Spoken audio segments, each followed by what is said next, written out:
sahabat ekonomi, kembali lagi nih dengan saya Noni Tamba. Pada video kali ini, saya akan membahas mengenai pelajaran ekonomi, yaitu tentang kebijakan moneter. BTW, sahabat ekonomi sudah pernah nonton film Dylan 1990 belum? Kalau belum, sayang banget sih. Tapi tunggu dulu, apa sih hubungannya film Dylan 1990 dengan kebijakan moneter? Well, nggak berpengaruh banget sih, tapi setidaknya nanti kamu bisa bilang kegiatan begini. Kamu nggak usah belajar kebijakan moneter, berat, biar aku saja yang menjelaskan ke kamu. Ya. Nah, makanya daripada galau bagaimana metode yang baik untuk mendekatkan diri ke gebetan, mendingan kalian pakai materi kebijakan moneter ini nih untuk PDKT. Selain bisa menambah ilmu, kalian juga bisa membagikan materi ini ke teman-teman yang lain. Yuk simak pembahasannya. Apakah kalian sudah pernah mendengar istilah kebijakan moneter?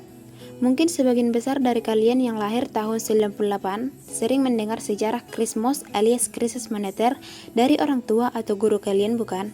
Nah, krisis moneter ini terjadi karena kebijakan moneter yang ditetapkan saat itu kurang efektif dalam mengatasi kendala.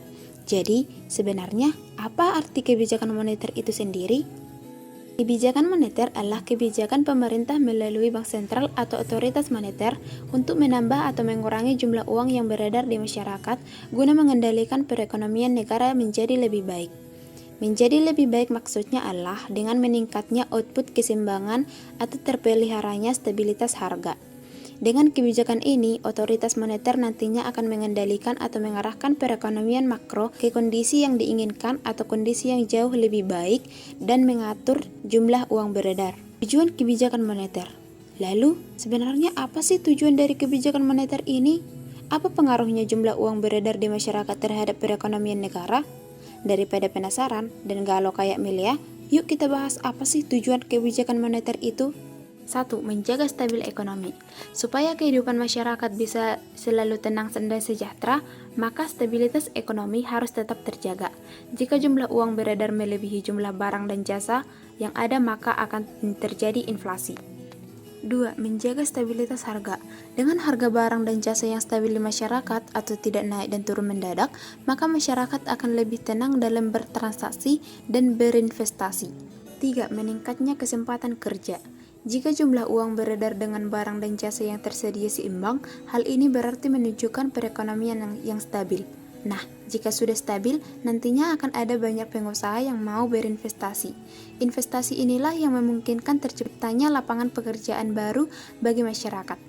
4. Memperbaiki posisi neraca perdagangan dan neraca pembayaran.